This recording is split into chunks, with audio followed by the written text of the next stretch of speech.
Hello everyone, welcome to my UPSC. Madhya Pradesh assistant professor के 2 test already complete हो चुके हैं पेपर फर्स्ट के, जनरल स्टडीज वाले के, जनरल नॉलेज के। तीसरा टेस्ट आज हम डिस्कस करेंगे। ये टेस्ट हिंदी और इंग्लिश दोनों में अवेलेबल है। आपको टेस्ट सीरीज ज्वाइन करनी है, आप इस नंबर पे कांटेक्ट कर सकते हैं, या फिर टेस्ट सीरीज का लिंक आपको ज्वाइनिंग लिंक नीचे डिस्क्रिप्शन में मिल जाएगा या कमेंट सेक्शन में मिल जाएगा। आप जाके पूरा डिटेल देख के ज्वाइन कर सकते हैं। कोई क्वेरी है कमेंट सेक्शन में पूछ लीजिएगा, या इस नंबर पे भी कांटेक्ट कर सकते हैं आप। उम्मीद है आपने जो सीरियसली तैयारी कर रहे हैं उन्होंने अपनी प्रिपरेशन शुरू कर दी होगी। अगर आप अदर स्टेट से हैं तो भी चैनल को सब्सक्राइब कर लीजिए, थ्रू आउट इसको फॉलो कीजिए, आपको ज़्यादा कोई इशू आएगा नहीं, आपकी तैयारी अच्छी हो जाएगी। Let's begin. नमस्ते योजना का लक्ष्य निम्नलिखित में से कौन सा परिणाम प्राप्त करना है? देख ले, जो रेगुलर करंट अफेयर्स पढ़ते हैं वो स्कीम्स जरूर पढ़ते होंगे, गवर्नमेंट की स्कीम्स। ये है Namaste, national action for mechanised sanitation ecosystem. ये इसकी फुल फॉर्म है, national action for mechanised sanitation ecosystem. ये एक सेंट्रल गवर्नमेंट की योजना है। इसका उद्देश्य क्या है? इसका उद्देश्य है कि भारत में जो सफाई कर्मचारी है उनको सुरक्षा और सम्मान प्रोवाइड करवाया जाए, उनकी सुरक्षा और सम्मान को सुनिश्चित करना। और इसके लिए उनको जो सुरक्षा गियर्स है या फिर मशीनरी है, इक्विपमेंट है, वो उन तक पहुंचाया जाए। उनकी जो जोखिम है वो कम किया जाए, क्योंकि कई बार देखते हैं कि जैसे वो सफाई कर्मचारी काम कर रहे होते हैं तो कई बार वो नाले वगैरह में इतनी गंदी विषैली गैस होती है, जहरीली गैस, तो उसकी वजह से कईयों का दम घुट जाता है। उस चीज़ से बचने के लिए आजकल ये कुछ रोबोट्स भी यूज किए जा रहे हैं कई जगह, और कई जगह लेटेस्ट इक्विपमेंट्स दिए जा रहे हैं उनको। और उन्हीं के लिए ये सेंट्रल गवर्नमेंट की स्कीम है नमस्ते स्कीम। इसका जो करेक्ट आंसर आएगा, भारत में स्वच्छता कार्य में शून्य मृत्यु, सी इसका करेक्ट आंसर है। जो पहली बार हैं आप चैनल को सब्सक्राइब जरूर कर लीजिएगा, इससे सपोर्ट रहेगा। तानसेन संगीत समारोह कहाँ मनाया जाता है? तानसेन संगीत समारोह कहाँ पे मनाया जाता है? देखिए, जो मध्य प्रदेश के उनको पता होगा, अदरवाइज तानसेन है, ये जो हिंदुस्तानी शास्त्रीय संगीत है इसके काफ़ी जानकार थे। और अकबर के जो नवरत्न थे उनमें से एक नवरत्न तानसेन भी थे। इनका जो एक्चुअल नेम था वो था रामतनु पांडे। तानसेन का असली नाम क्या था? वास्तविक नाम इनका रामतनु पांडे था। और अकबर से मिलने के बाद इन्होंने इस्लाम धर्म अपना लिया था, और तब से ये तानसेन के नाम से पहचाने जाते हैं। ये गूंगे थे 5 साल तक, तो ये बोलते नहीं थे। और उस समय के जो महान संगीतज्ञ रहे थे, जो इनके गुरु भी रहे हैं, गुरु हरिदास, उन्होंने ही इनको संगीत की शिक्षा दी थी। और उसके बाद आगे चलकर इन्होंने काफ़ी इसमें अपना नाम किया है। तानसेन संगीत समारोह है, ये ग्वालियर में मनाया जाता है। और इसमें लगभग 1 लाख रुपए की राशि है जो विनर होता है उसको दी जाती है इसी फील्ड में, संगीत के फील्ड में। ग्वालियर इसका करेक्ट आंसर है।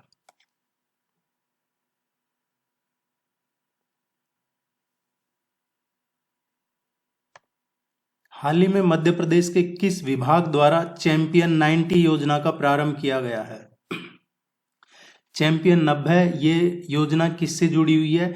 चैंपियन 90 योजना है, ये जो शासकीय विद्यालय है उनमें जो ST SC के स्टूडेंट हैं उनको एक फ्री ऑफ कॉस्ट कोचिंग मुहैया करवाई जाए। और उनका है जो फिटजी की कोचिंग के साथ इंग्लिश और साइकोलॉजी के सब्जेक्ट भी इसमें पढ़ाए जाएंगे। और उनका रहना या जो उनका फूड वगैरह है वो सब, आवास, पढ़ाई, फूड सब इसमें गवर्नमेंट की तरफ से होगा। SC ST के लिए है चैंपियन 90। अब ये किसने शुरू की है? ये जनजातीय कार्य विभाग ने शुरू की है।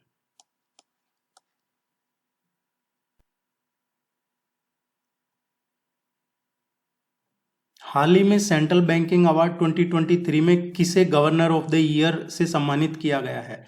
सारे क्वेश्चन आपके सिलेबस के टू द सिलेबस है। सेंट्रल बैंकिंग अवार्ड में गवर्नर ऑफ द ईयर किसे दिया गया है? देखिए अभी रिसेंटली ये अवार्ड दिया गया है जो आरबीआई के गवर्नर है, भारतीय रिजर्व बैंक के गवर्नर शशिकांत दास को ये अंतर्राष्ट्रीय प्रकाशन सेंट्रल बैंकिंग का 2023 वर्ष का ये गवर्नर पुरस्कार मिला है। शशिकांत दास इन्होंने है 2018 में ये आरबीआई के गवर्नर बने थे और उसके बाद से 2019 में कोविड आ गया, उसके बाद में ये यूक्रेन क्राइसिस चल रहा है, इकोनॉमिक क्राइसिस लगभग आप देखिएगा चाहे बड़े बड़े डेवलप्ड कंट्री है उनमें भी इकोनॉमिक क्राइसिस चल रहा है, इन्फ्लेशन काफ़ी है, उसके बाद भी इतना ज़्यादा पैनिक नहीं हुआ इंडिया में जितना अभी बाकी जगह चल रहा है, और उसी वजह से इनको governor of the year award दिया गया। ये सब मैनेज करने के लिए ही इनको, ए इसका करेक्ट आंसर है। कौन सा मिलान सही नहीं है? इनमें से कौन सा मैचिंग है वो इनकरेक्ट है, गलत है? क्वेश्चन को आपको सही से पढ़ना है, ये बहुत जरूरी होता है। रानेह जलप्रपात केन नदी, कपिधारा जलप्रपात नर्मदा नदी, चचाई जलप्रपात बिहड़ नदी, पाताल पानी जलप्रपात सिप्रा नदी। ये वाटरफॉल्स हैं और सारे ही मध्य प्रदेश के फेमस वाटरफॉल हैं ये जलप्रपात। देखिए जो पाताल पानी जलप्रपात है ये सिप्रा रिवर पे नहीं है, एक्चुअली ये चोरल रिवर पे है। किस पे है? चोरल रिवर पे है ये। सो ये इनकरेक्ट है। राने जलप्रपात है ये केन रिवर पे है, ये सही है। ये कहाँ पे है? छतरपुर डिस्ट्रिक्ट जो है, छतरपुर जो जिला है उसमें है। कपिधारा है ये नर्मदा नदी पे है, जो अनूपपुर डिस्ट्रिक्ट है उसमें है ये। और चचाई है ये बिहड़ रिवर पे ही है। ये कौन से जिले में है? ये रेवा डिस्ट्रिक्ट में है। ये आप जरूर नोट कर सकते हैं, टेस्ट सीरीज ज्वाइन करते हैं तो ये सारा पीडीएफ वगैरह आपके सिलेबस के कंप्लीट नोट्स और प्रैक्टिस टेस्ट के लिंक वगैरह आपको मिल जाएंगे। सिन्धु मैत्री युद्धाभ्यास किन दो देशों के बीच किया गया? ये एक्सरसाइज है, बायलैटरल एक्सरसाइज। ये किन दो कंट्रीज के बीच में हुई है? सिन्धु मैत्री। अभी रिसेंटली जो जापान की एयर सेल्फ डिफेंस फोर्स है, देखिए जापान के पास कोई ऐसे आर्मी नहीं है, उनके पास एक सेल्फ डिफेंस फोर्स है। जापान की जो सुरक्षा की जिम्मेदारी अमेरिका के पास है, लेकिन अब जो ग्लोबल ऑर्डर चेंज हो रहा है उसको देखते हुए जापान भी अपनी आर्मी बनाने की डायरेक्शन में चल रहा है, और उसी को लेके ये वॉर एक्सरसाइज हो रही है अलग अलग। ये सिन्धु मैत्री है, ये भी रिसेंटली हुआ है इंडिया और जापान के बीच में।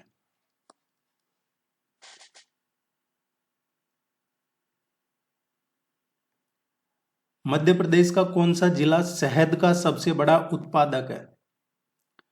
शहद के उत्पादन में मध्य प्रदेश का कौन सा जिला है? ये सबसे बड़ा जो डिस्ट्रिक्ट है शहद में, ये है मोरेना।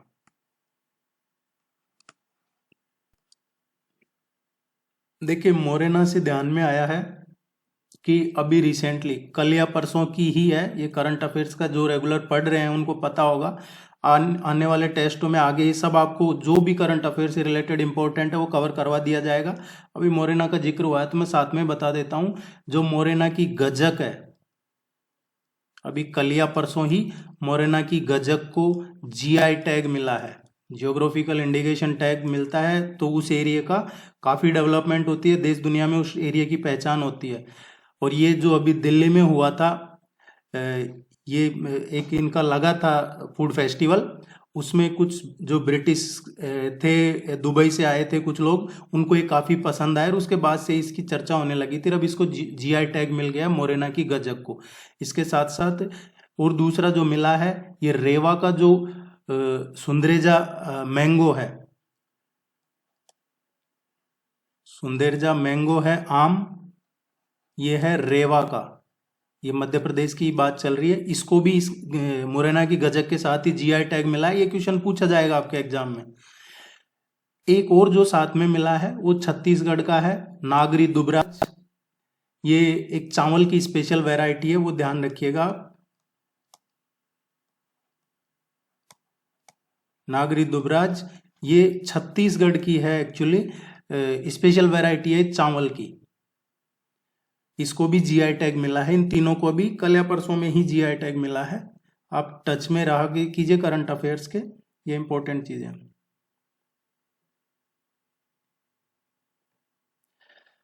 हाल ही में पीआईबी के प्रधान महानिदेशक के रूप में किसे नियुक्त किया गया है? डायरेक्टर जनरल अभी रिसेंटली पीआईबी का किसे बनाया है? देखिए पीआईबी क्या है? प्रेस इंफॉर्मेशन ब्यूरो होता है, ये गवर्नमेंट की का है, जो सूचना विभाग है उसी के अंडर में आता है ये। अभी कौन थे, अब तक कौन थे पीआईबी के? अभी तक जो थे वो सत्येंद्र प्रकाश थे। सत्येंद्र प्रकाश अभी तक पीआईबी के ये डायरेक्टर जनरल थे, महानिदेशक थे। और अब जो नए बने हैं वो राजेश मल्होत्रा को बनाया गया है। सी इसका करेक्ट आंसर है। ये नोडल एजेंसी है पीआईबी भारत सरकार की, जो सूचना और प्रसारण मंत्रालय है उसी के अंडर में काम करती है, ministry of information and broadcasting के अंडर में। हाल ही में मोहम्मद साहबुद्दीन चुप्पू सुर्खियों में थे, ये कौन है? मोहम्मद साहबुद्दीन चुप्पू, देखिए ये फ्रीडम फाइटर भी रहे हुए हैं और ये पूर्व जस्टिस भी रहे हुए हैं, और रिसेंटली इनको प्राइम मिनिस्टर ने भी बधाई दी है, प्राइम मिनिस्टर मोदी ने। ये बांग्लादेश के अभी नए राष्ट्रपति बने हैं। एक क्वेश्चन आपके एग्जाम में किसी नए कंट्री का राष्ट्रपति बना हो, कोई प्रधानमंत्री बना हो, कोई फेमस अपॉइंटमेंट हुआ हो, उससे पूछा जाएगा, चाहे वो यूनाइटेड नेशन, कोई आईएमएफ हो, वर्ल्ड बैंक का हो। मैं इसलिए कह रहा हूं क्योंकि देखिए जनरल स्टडीज का पेपर जिन जिन स्टेट्स में होता है उनका पूरा रिसर्च करके ही आपको यहाँ करवाया जा रहा है। राजस्थान में सेम पैटर्न है, और भी 2-3 स्टेट है जिनमें सेम पैटर्न है, सिर्फ फर्क इतना है मध्य प्रदेश की जगह उन पर्टिकुलर स्टेट का सिलेबस है। बाकी जो इंडिया और इंटरनेशनल अवेयरनेस है, करंट अफेयर कहें उसको, वो सेम है। तो उनके क्वेश्चन पेपर बनाने वाला कोई तो बेच लेगा, तो अगर उनको देखा जाता है तो ये लगता है कि इस तरीके के क्वेश्चन पूछे जाएंगे, और ये इंपॉर्टेंट भी है। असिस्टेंट प्रोफेसर को एक एक्सपर्ट वो सब्जेक्ट में होना चाहिए, जनरल स्टडीज में उसको एक जनरल अवेयरनेस होनी चाहिए, और वो जनरल अवेयरनेस इतनी ही होनी चाहिए। इसलिए इस तरीके के क्वेश्चन पूछे जाएंगे, आप इन पे जरूर ध्यान दीजिएगा। मध्य प्रदेश में कौन सी मिट्टी सर्वाधिक पाई जाती है? सबसे ज्यादा कौन सी मिट्टी पाई जाती है? मध्य प्रदेश में 47% जो मिट्टी है वो काली मिट्टी पाई जाती है। काली मिट्टी मध्य प्रदेश में सबसे ज्यादा पाई जाती है, और सबसे कम पाई जाती है मध्य प्रदेश में, ये ऑप्शन में से 3% लेटराइट मिट्टी है। 47% काली मिट्टी पाई जाती है। 7वें अंतर्राष्ट्रीय धर्म सम्मेलन का आयोजन कहाँ किया जाएगा? ये जो धर्म सम्मेलन है इसका आयोजन कहाँ किया है? ये अभी रिसेंटली, देखिए इससे जुड़ा हुआ एक क्वेश्चन और जो आपको ध्यान में रखना है, 2 नाम आपको ध्यान में रखने हैं, अगुइदाई और अचिल्टाई। ये 2 नाम आपको ध्यान में रखने हैं।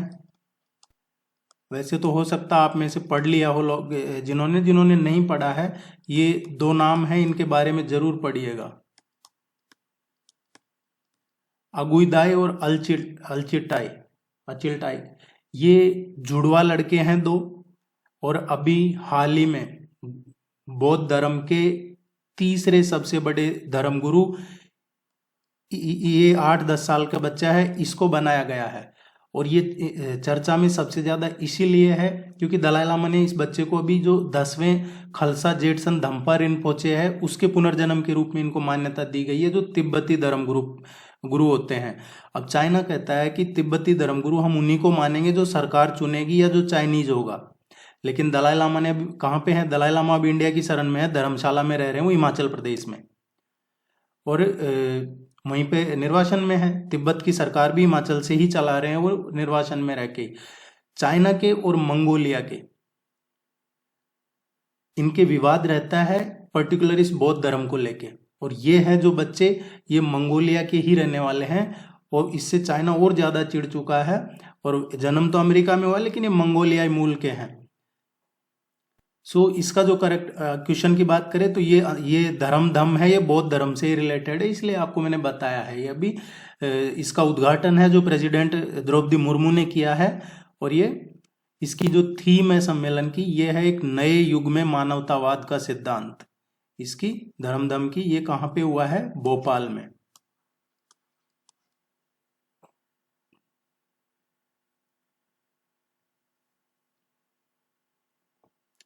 मध्य प्रदेश का सबसे ऊंचा जलप्रपात कौन सा है इनमें से? इनमें से जो सबसे ऊंचा जलप्रपात है वो है फर्स्ट वन, चचाई जलप्रपात। ये रेवा डिस्ट्रिक्ट में है, जैसा अभी हमने पढ़ लिया था एक क्वेश्चन में। पूर्वी जलप्रपात या पूर्वा जलप्रपात है, पूर्वी नहीं है, पूर्वा जलप्रपात, ये भी रेवा जिले में ही है, लेकिन रेवा के समीप है, ये सेमरिया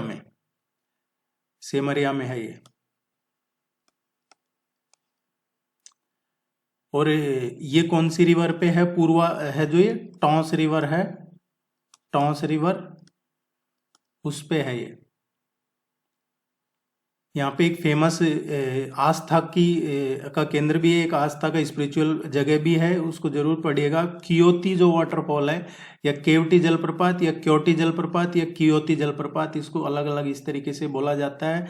ये भी मध्य प्रदेश में रेवा डिस्ट्रिक्ट में ही है। और ये भारत का देखा जाए तो 24th सबसे ऊंचा जलप्रपात है। और ये कौन सी पे है? महाना रिवर पे है। क्योटी किस रिवर पे है? महाना रिवर है मध्य प्रदेश में, रेवा जिले में। और ये तमसा की उपनदी है, ट्रिब्यूटरी है। धुआंधार वाटरफॉल है, ये देखने लायक जगह है काफी, जबलपुर में है ये, बेड़ाघाट। यहाँ पे पानी काफी हाइट से गिरता है, फिर धुआं निकलता है, इसलिए इसको धुआंधार वाटरफॉल भी बोला जाता है। ये जबलपुर डिस्ट्रिक्ट में है, नर्मदा नदी पे है ये। सबसे ऊंचा पूछा गया है तो चचाई वाटरफॉल।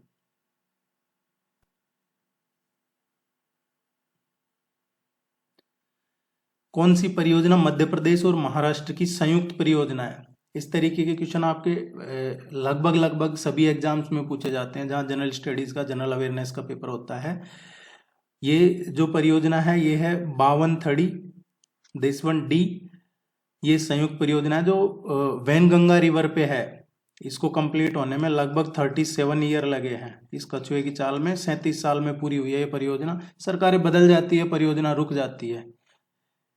और ये कई बार दूसरे तरीके से भी पूछा जाए तो मध्य प्रदेश में कहाँ पे है ये? बालाघाट डिस्ट्रिक्ट, जो बालाघाट जिला है। और महाराष्ट्र की बात करें तो महाराष्ट्र में है ये, जो भंडारा डिस्ट्रिक्ट है महाराष्ट्र में, वहां पे है ये।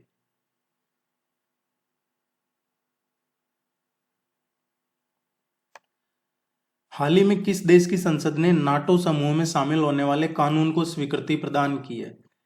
ये जो अभी रशिया यूक्रेन के चल रहा है, इसके जो बैकग्राउंड है पूरा, उसमें नाटो ही है, और या यूं कहें अमेरिका है। हाल ही में किस देश की संसद ने नाटो समूह में शामिल होने के लिए कानून को, ये रशिया को एक तरीके से प्रवोक करने वाला काम है। अभी रिसेंटली जो फिनलैंड की संसद है उसने इस कानून को पास किया है। और जो फिनलैंड का राष्ट्रपति है उसका भी नाम ध्यान रखिएगा आप, सॉली निनिस्टो है वहाँ का राष्ट्रपति फिनलैंड का। और उसने कहा है कि वो जो नाटो है उसमें शामिल होंगे। नाटो क्या है actually? North Atlantic Treaty Organization है। ये उत्तरी अटलांटिक क्षेत्र में जो भी देश हैं उनका एक सैन्य संगठन है ये। नाटो की बात करें तो नाटो की स्थापना कब हुई है? ये नाटो की स्थापना हुई थी 4 अप्रैल 1949 में। और अभी प्रेजेंट में इसमें 30 कंट्री शामिल है, 30 देश शामिल है। इसका करेक्ट आंसर आएगा B.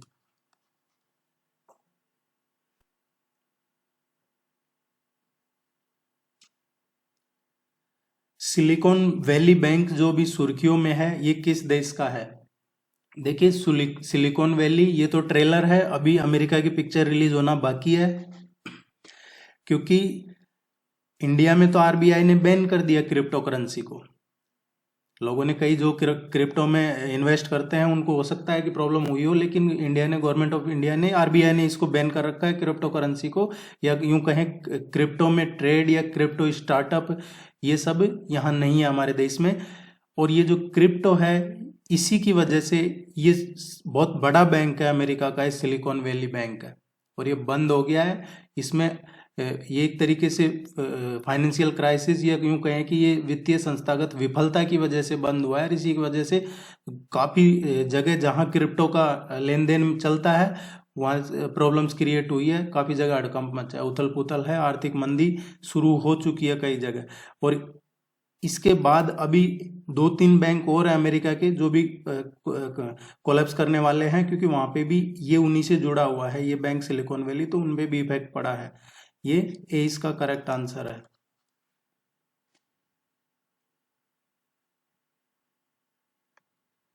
Indian institute of forest management कहाँ पे है? Indian institute of forest management है, इसकी स्थापना हुई थी 1985 में, और यह है भोपाल में। देखिए मध्य प्रदेश में 90% से ज़्यादा जो हेडक्वार्टर हैं या इस तरीके के इंस्टीट्यूट है, रिसर्च इंस्टीट्यूट हैं, ज़्यादातर 90% से ज़्यादा भोपाल में ही है। मैं 3-4 हैं उनकी लिस्ट जो इम्पोर्टेंट है वो आपको दे दूंगा बीच में कभी बना के, वो ध्यान रख लीजिएगा। वो भोपाल के बाहर है, बाकी ज़्यादातर सारे भोपाल में ही हैं।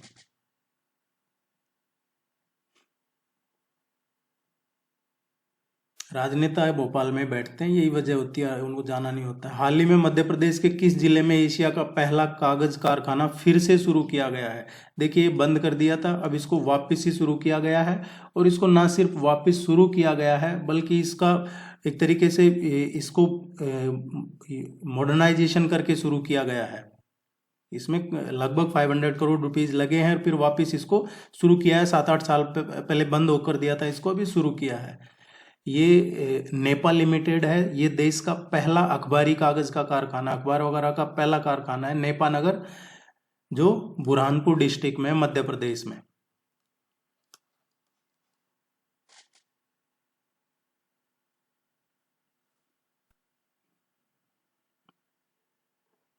हाल ही में पंप एंड डंप स्कैम सुर्खियों में रहा, ये निम्नलिखित में से किस क्षेत्र से संबंधित शब्द है? पंप एंड डंप, देखिए ये जब भी किसी कंपनी के शेयर होल्डर या स्टॉक ऑपरेटर शेयर की कीमतों को गलत तरीके से बढ़ा के शेयर्स को बेचते हैं तो उनको भारी मुनाफा कमाते हैं। इस तरीके के घोटाले को पंप और डंप स्कैम कहते हैं। गलत तरीके से शेयर के दाम बढ़ाने से क्या होता है, आम आदमी तो प्रभावित हो जाता है और वो शेयर खरीदता है और उसका पैसा फंस जाता है, क्योंकि एक्चुअल में जो शेयर की प्राइस दिख रही है वो है नहीं। और जब काफ़ी लोग इसको शेयर ले लेते हैं उसके बाद ये डाउन हो जाता है, तो वो उन लोगों को तो बेनिफिट होता है और आम आदमी का पैसा इसमें डूब जाता है। और अभी रिसेंटली ये टर्म आई है न्यूज़ में, पंप एंड डंप, क्योंकि इसी तरह के स्कैम में जो ये बॉलीवुड का एक्टर है, वो कॉमेडियन है, एक अरशद वारसी है शायद उसका नाम, अरशद वारसी, और उनकी वाइफ है मारिया गैरोटी, वो इसको लेके चर्चा में थे। तो ये इस तरीके का क्वेश्चन पूछा जा सकता है, पंप एंड डंप।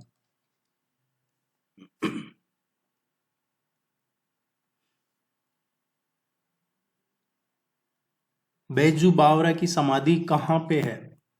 बैजू बावरा का नाम आप सभी ने सुना होगा, एक प्रसिद्ध गायक रहे हैं, और ये जो ध्रुपद गायन है उसमें गायक रहे थे।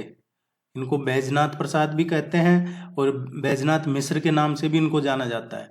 ये जो ग्वालियर के राजा थे मान सिंह, उनके दरबार में गायक थे। अकबर के दरबार में जैसे तानसेन को समझा जाता था, वैसे ही ग्वालियर का जो दरबार था उसमें बैजू बावरा को समझा जाता था। लेकिन इसका करेक्ट आंसर आएगा चंदेरी।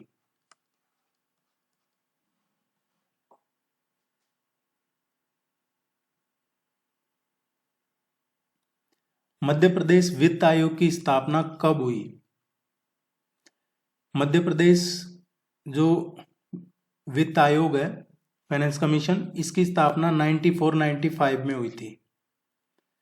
और पहला मध्य प्रदेश का प्रथम वित्त आयोग का अध्यक्ष कौन थे? ये डॉक्टर सवाई सिंह सिसोदिया थे, डॉक्टर सवाई सिंह सिसोदिया।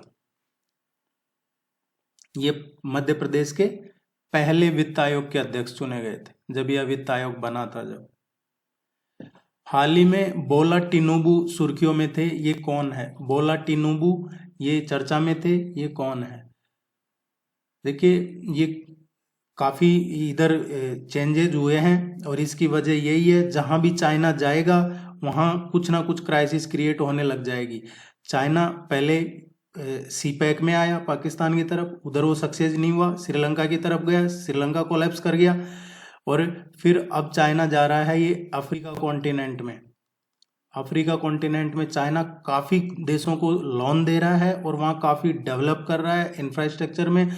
और चाइना का यही रहता है, वो पैसा देता है और कुछ गिरवी रखता है। इसी तरीके का काम ये नाइजीरिया और इसके आसपास के एरिया में कर रहा है। और यहाँ सरकार बदल गई है अब नाइजीरिया में, तो ये आप जरूर ध्यान रखिएगा। इनका नाम टिनुबू, बोला टिनुबू, ये नाइजीरिया के नए राष्ट्रपति बने हैं।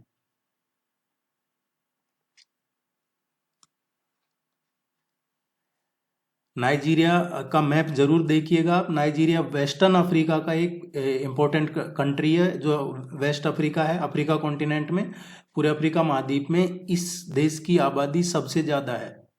और नाइजीरिया की अफ्रीका में सबसे ज़्यादा आबादी है। और इसका मैप आप देखोगे तो इसके पश्चिम में मिलेगा आपको बेनिन। बेनिन इसके पश्चिम में है।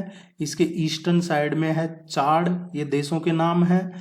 और इसके चाड और कैमरून, चाड और कैमरून इसके पूर्व में है। और उत्तर में इसकी जो बॉर्डर लगता है वो नाइजर से लगता है। मैप जरूर देखिएगा नाइजीरिया का।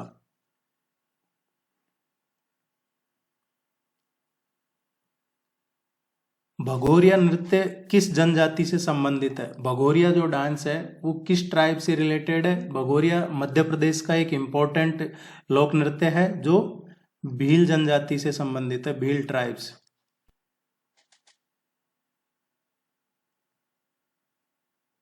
हाल ही में फिक्की का नया महासचिव किसे नियुक्त किया गया है?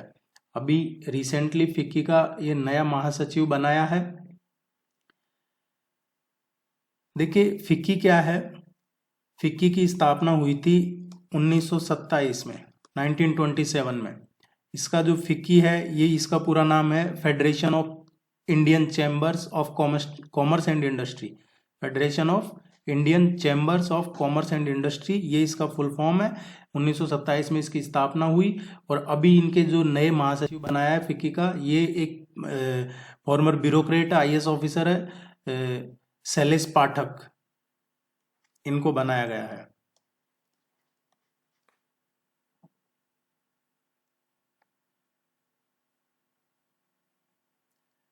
कौन सा जिला मध्य प्रदेश का चेरापूंजी कहा जाता है? मध्य प्रदेश का चेरापूंजी किस जिले को कहा जाता है? जो अलीराजपुर डिस्ट्रिक्ट है मध्य प्रदेश का, इसको मध्य प्रदेश का चेरापूंजी कहा जाता है।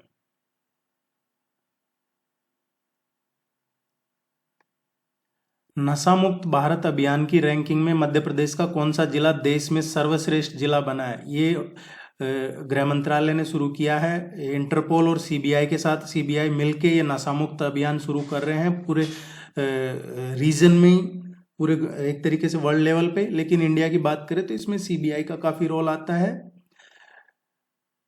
अब जो ये नशा मुक्त भारत अभियान है, इसमें मध्य प्रदेश के किस जिले ने ये किया है? और ये जो नशा मुक्त भारत अभियान है, सामाजिक न्याय और अधिकारिता मंत्रालय ने शुरू किया है भारत में। ये शुरू किया था 15 अगस्त 2020 से शुरू किया था ये। जो 272 देश में सबसे कमजोर जिले हैं, या जहां पे ये ज्यादा है ये नशा वगैरह, वहां पे ये शुरू किया है। मध्य प्रदेश का जो जिला इसमें आता है दतिया, इसकी सबसे अच्छी रैंक आई है, सर्वश्रेष्ठ मध्य प्रदेश। और इसका जो काफी कुछ इसमें इम्पोर्टेंट रोल प्ले किया है इस डिस्ट्रिक्ट में, उस टाइम पे जो DM थे वहां के, कलेक्टर थे संजय कुमार DM थे वहां यहाँ के दतिया के, इनका काफी रोल था इसमें।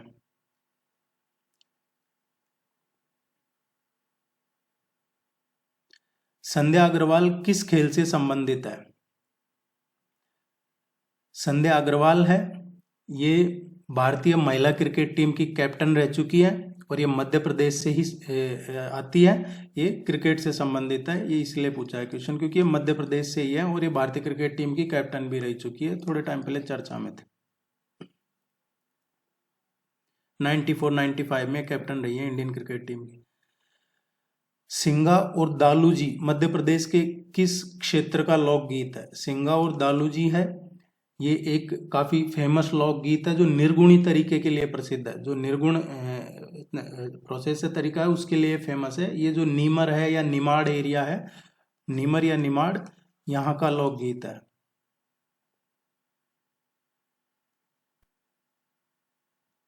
केंद्र सरकार के जल शक्ति मंत्रालय द्वारा मध्य प्रदेश के किस शहर की बैसली नदी को पायलट प्रोजेक्ट के तहत पुनर्जीवित किया जाएगा? तो दो तीन चीजें ध्यान रखनी है आपको। एक तो जल शक्ति मंत्रालय, दूसरा बैसली नदी, और तीसरा ये कहाँ पे है। और ये केंद्र सरकार का प्रोजेक्ट है जो इसको पुनर्जीवित किया जाएगा, ये ग्वालियर में है। एक नाम ध्यान रखिएगा, ये इस रिवर में है जो बदावना झरना है, वहां से निकलती है ये रिवर है जो ग्वालियर, स्पेशली मुरार जो जगह है, मुरार की बैसली नदी बोला जाता है।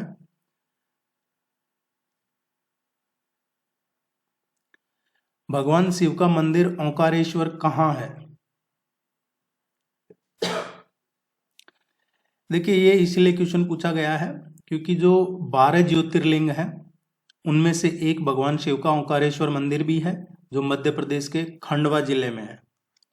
आपको अगर 12 ज्योतिर्लिंग के नाम जो शिव पुराण है उसके अकॉर्डिंग नहीं पता है तो आप जरूर पढ़िएगा इनको, क्योंकि आप मध्य प्रदेश का एग्जाम दे रहे हैं तो इस तरीके के क्वेश्चन वहाँ पूछे जाते हैं फ्रिक्वेंटली, क्योंकि ये काफ़ी चर्चा में हम रहते हैं मध्य प्रदेश में। इन चीज़ों की बहुत इंपॉर्टेंस है, पूरे देश में ही है लेकिन मध्य प्रदेश में है तो वहाँ ज़्यादा बढ़ जाती है। एक सोमनाथ है, सोमनाथ ये गुजरात में है। मल्लिकार्जुन है, आंध्र प्रदेश में है। देखिए सोमनाथ जो गुजरात में है, ये सोमनाथ सौराष्ट्र में जो प्रभास क्षेत्र है उसमें है। और इस मंदिर को जो 6 बार ध्वस्त किया गया है। पहले जब महमूद गजनीवी था उसने इसको 6 बार ध्वस्त किया, और सबसे ज्यादा नुकसान भी गजनवी ने जब 1022 में अटैक किया था जब इस मंदिर को हुआ था। ये ज्योतिर्लिंग में से एक है। दूसरा मल्लिकार्जुन है, यह आंध्र प्रदेश में है, ये कृष्णा जिले में है, कृष्णा नदी के तट पे है, इसको जरूर ध्यान रखिएगा। मल्लिकार्जुन, इसको दक्षिण का कैलाश भी कहते हैं। तीसरा जो है महाकालेश्वर, महाकालेश्वर मध्य प्रदेश में ही है और ये मालवा रीजन में है। मालवा रीजन में जो क्षिप्रा नदी है उसके तट पे उज्जैन में बसा हुआ है। तो आपको एक चीज क्लियर हो गई होगी कि उज्जैन क्षिप्रा नदी के किनारे बसा हुआ है। और उज्जैन को प्राचीन काल में मैं करवा चुका हूं, अवंतिकापुरी कहते थे। नेक्स्ट है ओंकारेश्वर। जो ओंकारेश्वर है ये भी मध्य प्रदेश में ही है, ये नर्मदा नदी पे है। उज्जैन से जो खंडवा की तरफ जाती है रेलवे लाइन, उसमें एक स्टेशन आता है मोरटक का स्टेशन, वहां पे ओंकारेश्वर और मालवेश्वर दो अलग अलग लिंग है। ये स्वरूप एक ही है, लेकिन एक ही स्वरूप के हैं लेकिन दो अलग अलग लिंग है। इसको स्वयं भू समझा जाता है ओंकारेश्वर इनको। नेक्स्ट जो है केदारनाथ, ये उत्तराखंड में है। इसके बाद में है जो भीमाशंकर। भीमाशंकर कहाँ है? ये महाराष्ट्र में है। काशी विश्वनाथ आ गया, ये ज्योतिर्लिंग बता रहा हूं मैं आपको 12। काशी विश्वनाथ, काशी सभी जानते हैं, वाराणसी उत्तर प्रदेश में है। और इसके बाद में त्र्यंबकेश्वर, त्र्यंबकेश्वर, त्र्यंबकेश्वर कहाँ पे है? ये महाराष्ट्र में। इसके बाद वैद्यनाथ है। वैद्यनाथ कहाँ पे है? वैद्यनाथ झारखंड में है। और इसके बाद में नागेश्वर आता है। ये आप जरूर ध्यान रखिएगा, ये आपके कहीं भी काम आएंगे तो आपको पता होना चाहिए। इसके बाद में आता है जो रामेश्वरम आता है। रामेश्वरम तमिलनाडु में है।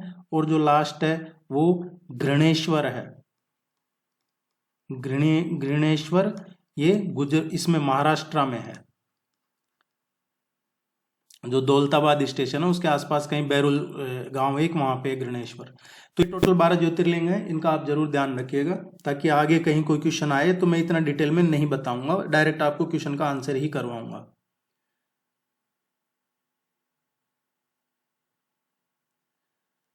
बम्बुलिया लोकगीत किस क्षेत्र से संबंधित है?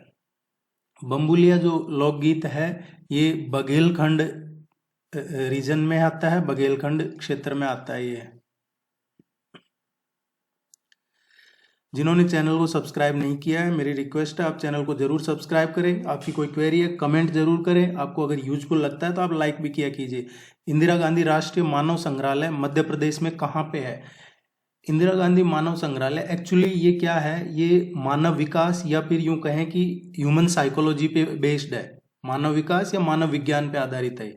इसका जब शुभारंभ किया था, बनाया था, तो ये शुरू में मार्च 1977 में इसको जो भागलपुर हाउस है नई दिल्ली में बनाया था। बाद में इसको भोपाल में जो शुभारंभ हुआ वो 1979 में हुआ था। तो इंदिरा गांधी राष्ट्रीय मानव संग्रहालय मध्य प्रदेश में भोपाल में है।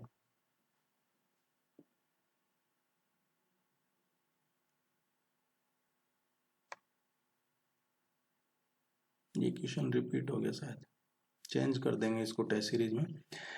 Indian institute of science education and research Madhya Pradesh में कहाँ पे है? Indian institute of science education and research, ये मैंने जैसा बताया आपको ज्यादातर भोपाल में ही है, तो ये भोपाल में ही है। एक प्रतिष्ठित संस्थान है भोपाल में, मध्य प्रदेश।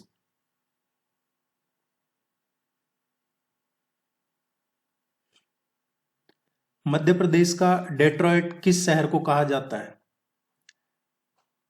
मध्य प्रदेश का डेट्रॉइट, देखिए जिनको नहीं पता है मैं बता देता हूं डेट्रॉइट क्या होता है। डेट्रॉइट है जो यूनाइटेड स्टेट्स ऑफ अमेरिका में, यूएसए में एक नगर है जो मिशिगन प्रोविंस है, वहां पे मिशिगन प्रांत, उसमें है डेट्रॉइट। और ये डेट्रॉइट नदी के तट पे है। सपोज जैसे हम समझें कि मध्य प्रदेश में उज्जैन है क्षिप्रा नदी के तट पे, इसी तरीके से डेट्रॉइट एक शहर है, ये डेट्रॉइट रिवर के किनारे बसा हुआ है। मिशिगन प्रांत जो है यूनाइटेड स्टेट्स ऑफ अमेरिका, संयुक्त राज्य अमेरिका का, उसमें है। तो अब आपको समझ में आ गया होगा, जब भी पूछा जाता है कि उत्तर प्रदेश का डेट्रॉइट, बंगाल का डेट्रॉइट, मध्य प्रदेश का डेट्रॉइट, तो ये क्या चीज है। दूसरा, भारत का डेट्रॉइट किसको कहा जाता है? भारत का डेट्रॉइट कहा जाता है चेन्नई को। अब ये डेट्रॉइट किस लिए बोला जाता है? क्योंकि डेट्रॉइट वो एरिया है जहां पे ऑटोमोबाइल उद्योग के कारण प्रसिद्धि मिलती है उस एरिया को। जिस एरिया को ऑटोमोबाइल की वजह से, जो एरिया सबसे ज्यादा प्रोग्रेस कर रहा हो, सबसे ज्यादा वहां पे चीजें अवेलेबल हो, उसको मैन्युफैक्चरिंग उद्योग कह सकते हैं एक तरीके से आप, उसके लिए। अब मध्य प्रदेश में जो पीतमपुरा है वो मध्य प्रदेश का डेट्रॉइट है। पीतमपुरा कहाँ पे है? ये मध्य प्रदेश का जो धार जिला है, धार डिस्ट्रिक्ट, उसमें है पीतमपुरा। उम्मीद है ये क्वेश्चन आपका अच्छे से क्लियर हो गया होगा। महाराज विक्रमादित्य की राजधानी मध्य प्रदेश में कहाँ थी? देखिए इस क्वेश्चन को आप जरूर डिटेल में पढ़िएगा। वैसे मैं करवाऊं तो अभी इसको 2 घंटे इसी टॉपिक पे बता सकता हूं आपको, क्योंकि महाराज विक्रमादित्य है ये उज्जैन के क्षत्रिय राजा थे। और एक टाइम पे भारत में जो शक आ गए थे, शुंग वंश कमजोर हो गया था, और उसी के बाद जो शक है, शकों ने पैर पसारना शुरू कर दिया था, और पूरे भारत पे शक है जो ये शकों का शासन हो गया था यहाँ पे। और जैसे चीन में तिब्बत और मंगोलिया के बीच का जो एरिया है उसको फांसू प्रांत कहते हैं। अब पश्चिम में चीन तुर्किस्तान है। जो अपने को, हमको ऐतिहासिक जो एंशियंट बुक्स हैं उनमें जो पढ़ाया गया है, किसी में आपको तुर्क पढ़ाया है, किसी में हूण पढ़ाया गया है। ये तुर्क और हूण अलग अलग नहीं है, ये एक ही जाति के 2 नाम है। तुर्क और हूण एक ही है और वही थे ये जो शाक हैं इनमें अंतर नहीं है, ये वही लोग थे। ये एक तरीके से असभ्य, गंवार और जंगली थे ये, जिनका कोई देश नहीं था, कोई स्थान नहीं था। और जब यहाँ भारत में शुंग वंश जो कमजोर हुआ, मौर्य डायनेस्टी कमजोर हुई, शुंग वंश कमजोर हुआ, और उसके बाद ये धीरे धीरे बढ़ते गए और इन्होंने एक तरीके से बहुत ज्यादा लूट मार मचाई है। इन्होंने भारत में पहले क्या था, यहाँ पे लोग शांति से रहते थे क्योंकि जो ऋषि मुनि था उन्हीं का कल्चर था। ऋषि मुनि है वो उन्हीं के हिसाब से जनता है जो उसमें चीजें चलती थी। इन्होंने ऋषियों को निर्बल समझा और इन हूणों ने आक्रमण किया और उन्हें पराजित किया। और धीरे धीरे ये आगे बढ़ते गए। सिंध पे इन्होंने सबसे पहले शुरुआत की और फिर ये बढ़ते बढ़ते साउथ पे भी तक भी इन्होंने पूरा कब्जा में कर लिया था, जो सिंध से बढ़ते बढ़ते। और बाद में पंजाब में तो इन्होंने बहुत सारे सिटीज को तहस नहस किया। और यहाँ का एक राजा था नहपान। नहपान जब वो ईस्ट की तरफ बढ़ा तो वो मथुरा तक पहुंच गया, और मथुरा के बाद वो कन्नौज जाना चाहता था, लेकिन वहां पे आंध्रा की सेना मौजूद थी, वो युद्ध के लिए तैयार थी। बाद में ये घूम के और पाटलिपुत्र में चला गया। उसके बाद में ये इधर उज्जैन साइड और ये इस एरिया में आया है। मैं शॉर्ट में बता रहा हूँ आपको, अवंती प्रदेश जिसको कहते थे पहले, उस टाइम का बात है। लेकिन इन्होंने, विक्रमादित्य ने आर्मी बनाई और फिर इनसे युद्ध किया, और इनको उज्जैन में ही इनका पूरा सेना सामान, इनका जो रसद था वो सब कब्जे में लिया। और जो इनका ये राजा था नहपान, उसको मारा। और उसके बाद से ही ये विक्रम संवत शुरू हुआ था भारत में। जो आप पढ़ते हैं विक्रम संवत, वो जब से ही शुरू हुआ है। इस क्वेश्चन का जो करेक्ट आंसर है वो आएगा फर्स्ट वन।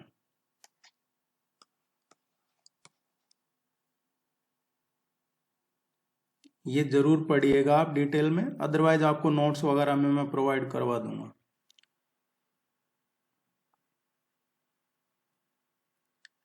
मध्य प्रदेश का कौन सा जिला राजस्थान की सीमा पर नहीं है?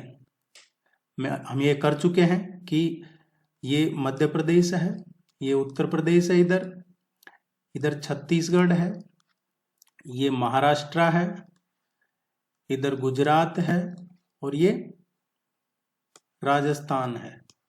अब पूछा जा रहा है कि राजस्थान का कौन सा जिला, मध्य प्रदेश का कौन सा जिला राजस्थान की सीमा पर नहीं है, मतलब कौन सा डिस्ट्रिक्ट है मध्य प्रदेश का जो राजस्थान से बॉर्डर शेयर नहीं करता है डायरेक्टली। ये राजस्थान के 10 जिले, मध्य प्रदेश के 10 जिलों से, राजस्थान के 10 जिले मध्य प्रदेश के 10 जिलों से बॉर्डर शेयर करते हैं।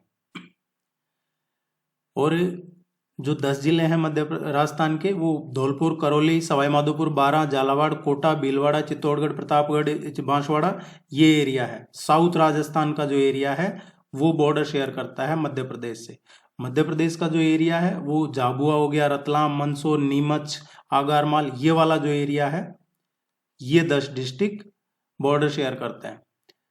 तो आप इनका जरूर पढ़िएगा। उम्मीद है मैंने आपको ये करवाया था, आगे भी आपको इस तरीके की चीजें मैं रेगुलर करवाता रहूंगा, तो आप ये सीरियसली इनको नोट कीजिएगा कहीं और पढ़िएगा। अलीराजपुर डिस्ट्रिक्ट जो है ये गुजरात से बॉर्डर शेयर करता है, राजस्थान से नहीं करता है।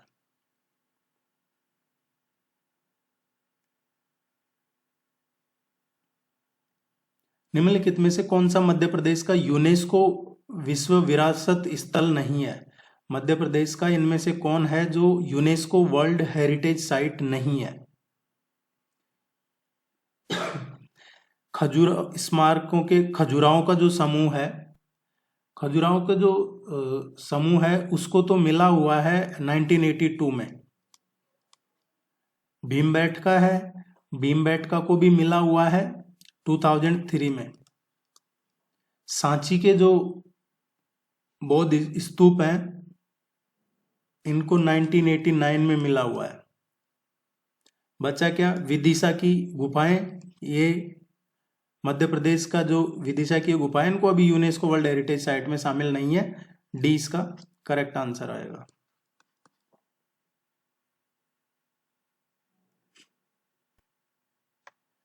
मध्य प्रदेश का कौन सा जिला मैंगनीज अयस्क के लिए प्रसिद्ध है? मैंगनीज के लिए कौन सा जिला फेमस है, कहाँ मैंगनीज होता है? देखिए, जो बालाघाट डिस्ट्रिक्ट है मध्य प्रदेश का, यहाँ पे मैंगनीज और तांबे की माइंस है। मैंगनीज और तांबे की, कॉपर की माइंस कहाँ पे है? बालाघाट में। छिंदवाड़ा है, ये काफी चीजों के लिए फेमस है। कोयला हो गया, मैंगनीज हो गया, डोलोमाइट है, अभ्रक है, संगमरमर हो गया, या फिर जो फेल्सपार वगैरह है उसके लिए छिंदवाड़ा है। जबलपुर की बात करें तो जबलपुर में फ्लोराइड है, चूना पत्थर है, डोलोमाइट हो गया, सीसा, चीनी मिट्टी, या फिर रॉक फॉस्फेट हो गया, या जो आयरन ओर है उसके लिए जबलपुर फेमस है। ये इस तरह की चीजें आप जरूर पढ़िएगा, ये पूछा जाता है क्वेश्चन इनमें से भी अक्सर। देखिए मैं एक चीज और आपको बताना चाहूंगा। किसी भी ऐसी चीज को फॉलो मत करना जो तैयारी नहीं करवा रहा हो। जो उत्तर प्रदेश के, राजस्थान के इनके असिस्टेंट प्रोफेसर की तैयारी करते हैं उनको भी मैं यही कहता हूँ कि आप किसी ऐसे चैनल पे बिलीव मत करना जो तैयारी नहीं करवा रहा हो। क्योंकि अभी आपका ऑनलाइन फॉर्म भरा जा रहा है, फॉर्म की लास्ट डेट 31 जुलाई है, लेकिन आपको कुछ ऐसे चैंपियन हैं जो अभी आपको बता देंगे कि इस साल कट ऑफ कितनी जाने वाली है, इस साल कितनी कट ऑफ जाने वाली है वो आपको अभी से बताने लग जाएंगे। तो ये लोग आपका कॉन्फिडेंस डाउन करेंगे, आपको मिस गाइड करेंगे, गलत इंफॉर्मेशन देंगे। ये सिर्फ इनके दिमाग में जो है वो उतना ही बताएंगे। तो जो तैयारी करवा रहा हो उसी चीज को फॉलो करना। हाँ आप देख लीजिए लेकिन उसको सच नहीं मानिए, मेरा इतना ही कहना है, क्योंकि वो आपका वेस्ट ऑफ टाइम है, टाइम वेस्ट होगा और उसमें ज्यादा कुछ मिलेगा नहीं। और ऐसे इस तरीके के बहुत से लोग हैं, अब वो उनका काम है, उसको कोई रोक नहीं सकता है, लेकिन आपको अपने टाइम की वैल्यू करनी है। क्योंकि मैं देखता हूं कई बार तो मुझे लगता है कि अभी तो एग्जाम ही नहीं हुआ, कट ऑफ कहां से आ गया। पर कुछ लोग हैं जो अभी आपको रिजल्ट, कट ऑफ सब बता रहे हैं। विश्वामित्र पुरस्कार मध्य प्रदेश में किस क्षेत्र में दिया जाता है? विश्वामित्र पुरस्कार है जो स्पोर्ट्स में ट्रेनिंग करवाते हैं उनको दिया जाता है, जो अच्छे प्रशिक्षण के लिए दिया जाता है, खेलों में अच्छे प्रशिक्षण के लिए ये दिया जाता है।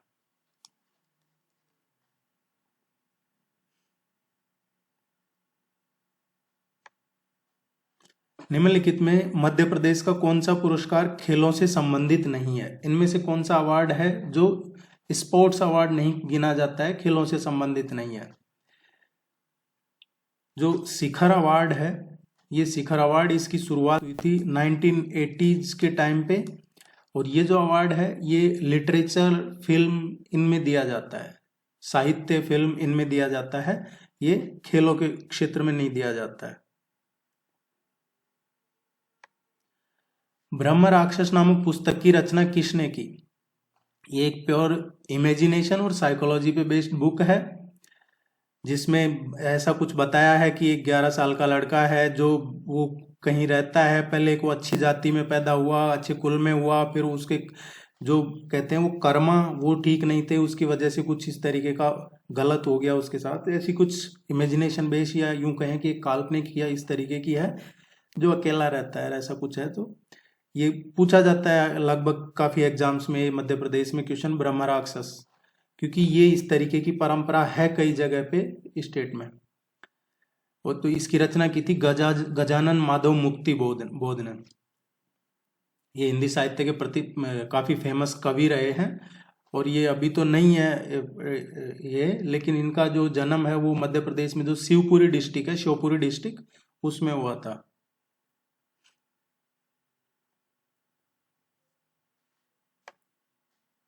देखिए एक टाइम आता है, दौर के एक एरा के हिसाब से ही राइटर बुक्स लिखते हैं। उस टाइम पे जो मान्यताएं रही होंगी या सोसाइटी में जो चीजें चल रही होंगी उसकी एक थॉट प्रोसेस को लेके चलता है राइटर। आज के जो राइटर लिख रहे हैं वो आज के टाइम के हिसाब से या पुरानी चीजों को आज से जोड़ के आज से आने वाले टाइम से देख कर वो करते हैं। तो उस तरीके की चीजें हैं। निम्नलिखित में से किसके नाम पर इंडियन नेवी ने हाल ही में 2 पुरस्कारों की घोषणा की है? अभी रिसेंटली इंडियन नेवी ने ये 2 पुरस्कारों की घोषणा की है। जो पहला अवार्ड है वो योग्यता के क्रम में है, जो जो प्रथम रहने वाली महिला है, अग्निवीर जो प्रशिक्षु है, ये अग्निवीर जो प्रशिक्षु उनमें भी महिला, उसको दिया जाएगा। और जो दूसरा अवार्ड है वो जो गोवा में है, ये नेवल वॉर कॉलेज, NWC बोलते हैं उसको, नेवल वॉर कॉलेज गोवा में है। वहां पे नेशनल हायर कमांड फोर्स है, उसमें जो मोस्ट स्पिरिटेड ऑफिसर है उसको दिया जाएगा। एक तरीके से ये भी ट्रेनिंग हो गया, और अग्निवीर में जो लेडीज है, महिला है प्रशिक्षु, उनको, और गोवा का जो ये NWC है नेवल वॉर कॉलेज, उसमें जो मोस्ट स्पिरिटेड ऑफिसर है, जो ट्रेनिंग में सबसे ज्यादा स्पिरिट होगा उसमें, उनको दिया जाएगा। ये इंडियन नेवी ने घोषणा की है। जो पहले CDS रहे हैं हमारे देश के, अभी नहीं है, जनरल विपिन रावत की स्मृति में ये घोषणा की है इंडियन नेवी ने। आप ध्यान रखिएगा, ये बहुत इंपॉर्टेंट है। CDS की बात करें तो जनरल रावत है जो पहले CDS थे, अभी प्रेजेंट में कौन CDS है, ये आप थोरोली फॉलो करते रहिएगा, या फिर हम यहाँ मैं करवाता रहूंगा आपको। जैसे भी कुछ चेंजेज आते हैं, जितने भी क्वेश्चन आपको पुराने करवाते हैं और उनमें कुछ नया अपडेट आता है तो वो भी आपको करवाया जाता है यहाँ पे। अभी जो प्रेजेंट में CDS है वो है lieutenant general Anil Chauhan. Lieutenant general Anil Chauhan है, ये अभी प्रेजेंट में CDS है, रिटायर, ये ध्यान रखिएगा।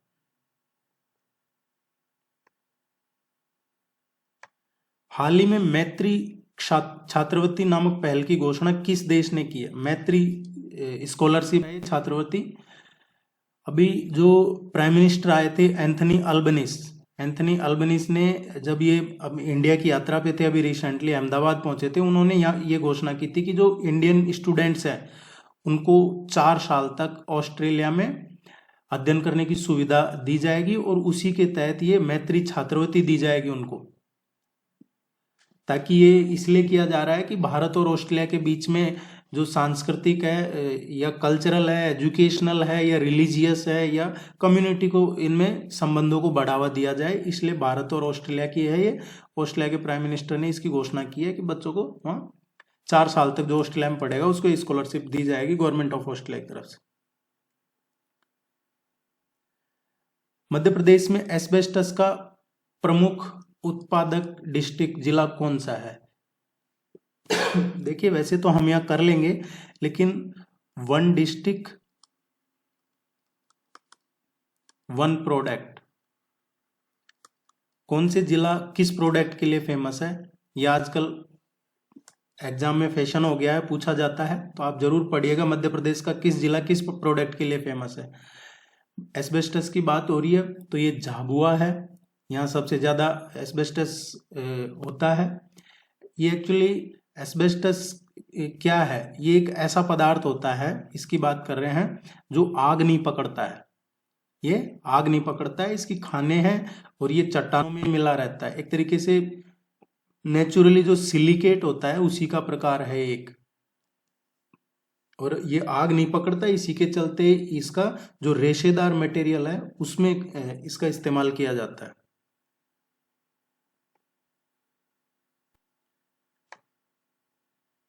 कूनो वन्यजीव अभ्यारण्य मध्य प्रदेश के किस जिले में है? ये पिछले 1 साल से चर्चा में है। Kuno national park, Kuno wild life sanctuary, ये मध्य प्रदेश में शिवपुरी है या श्योपुर डिस्ट्रिक्ट इसमें है।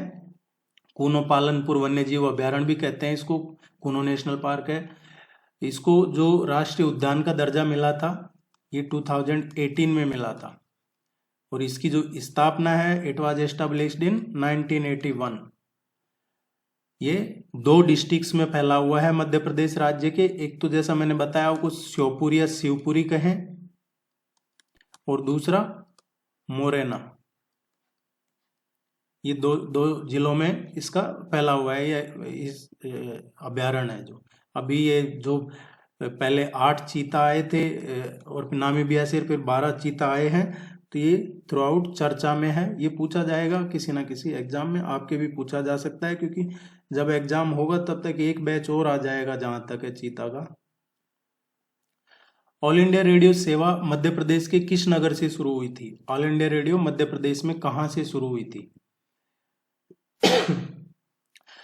भारत में जो ऑल इंडिया रेडियो है, भारत में 1922 से भारत में ऑल इंडिया रेडियो शुरू हुआ था, जब भारत अंग्रेजों का गुलाम हुआ करता था, और 1936 में सरकार ने ऑल इंडिया रेडियो पे अपना अधिकार कर लिया था।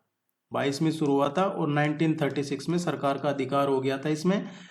और इसका है जो पहले मुंबई और कोलकाता में ही इंडियन ब्रॉडकास्टिंग जो कंपनी है उसने खोलने की अनुमति दी थी, उसके बाद कई खोल लिए थे। मध्य प्रदेश की बात करें तो मध्य प्रदेश में अभी टोटल 27 आकाशवाणी केंद्र हैं, और सबसे पहला जो खोला गया वो इंदौर में खोला गया था मई 22 में 1955 मई 1955 को, मई 1955 में इंदौर में खोला गया था।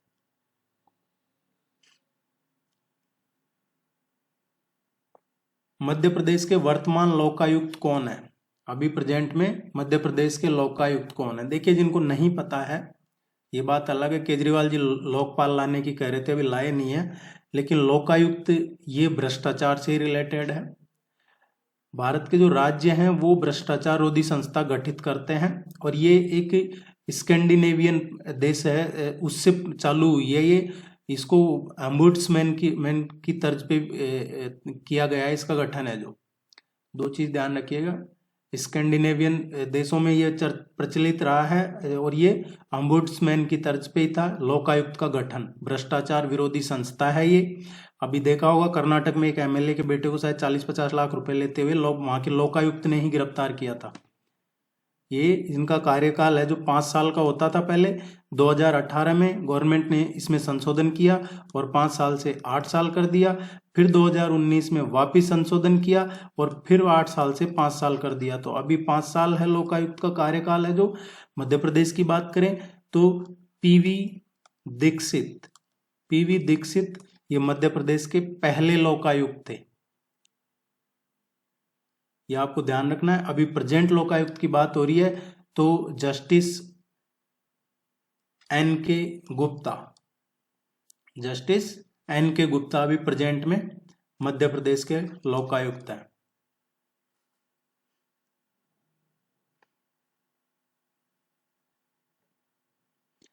ताम्रपाषाण स्थल कायथा किस नदी के तट पर स्थित है? ये हिस्ट्री का क्वेश्चन है, ये काफी फेमस जगह है। कायथा क्या है एक्चुअली, जो ताम्रपाषाण काल है उस टाइम का ये स्थल है, और ये काली सिंध नदी है उसके तट पे है। काली सिंध नदी के तट पे है। अब काली सिंध नदी कहाँ पे है? ये मध्य प्रदेश में जो उज्जैन है वहां पे है। और इसका एक और क्वेश्चन पूछ लिया जाता है कायथा का कि इसकी खुदाई किसने की थी? जो इसकी खुदाई है वो की थी डॉक्टर विष्णु नरहरि करके थे। उन्होंने 1965-66 में इस एंशियंट प्लेस है मॉन्यूमेंट, ये इसकी कायथा की इन्होंने खुदाई की थी। इसकी पहचान किसने है? जो एक प्रसिद्ध खगोल शास्त्री थे ज्योतिषी वरा, उनके जन्म स्थान से की गई थी, इसलिए और भी फेमस हो जाता है ये जो। बी इसका करेक्ट आंसर है। जैसे मध्य प्रदेश का कौन सा जिला रतलाम, धार, इंदौर, आगर मालवा, देवास और शाजापुर के साथ सीमा साझा करता है?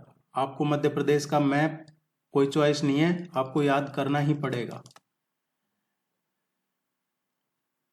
रोज 5 मिनट आपको मैप को ही देनी है, आपकी प्रिपरेशन बहुत इजी हो जाएगी। सीमा कौन सा साझा करता है? तो देखिए मध्य प्रदेश का आप मैप देखेंगे तो उज्जैन जो जिला है, उज्जैन डिस्ट्रिक्ट, ये इसके नॉर्थ में है आगर मालवा है, ईस्ट में है जो शाजापुर है, साउथ में देवास है, साउथ में इंदौर है, धार है, रतलाम है, चारों तरफ उज्जैन संभाग में ही आते हैं सारे हैं जो। और शिप्रा नदी का हमने बता ही दिया कि उसके किनारे पे है।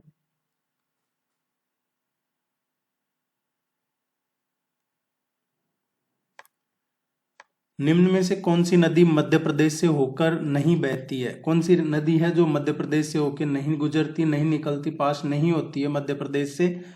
तो कावेरी रिवर है, ये कर्नाटक और तमिलनाडु राज्यों से होकर बहती है।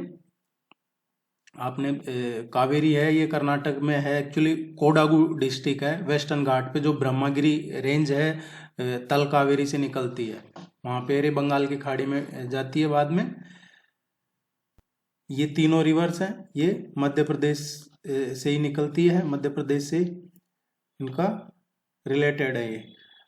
डी इसका करेक्ट आंसर है। आप चैनल को सब्सक्राइब कीजिएगा, टेस्ट सीरीज ज्वाइन कर लीजिए, क्योंकि यहाँ पे आपको पूरा कोर्स मिलेगा नहीं, यहाँ पे आपको फिर कुछ रिलेटेड ही कुछ टॉपिक, कुछ क्वेश्चन ही करवाए जाएंगे। टेस्ट सीरीज ज्वाइन करते हैं तो आपको ये पूरे 50 क्वेश्चन रेगुलर मिलते रहेंगे। All the very best, good luck, thank you very much.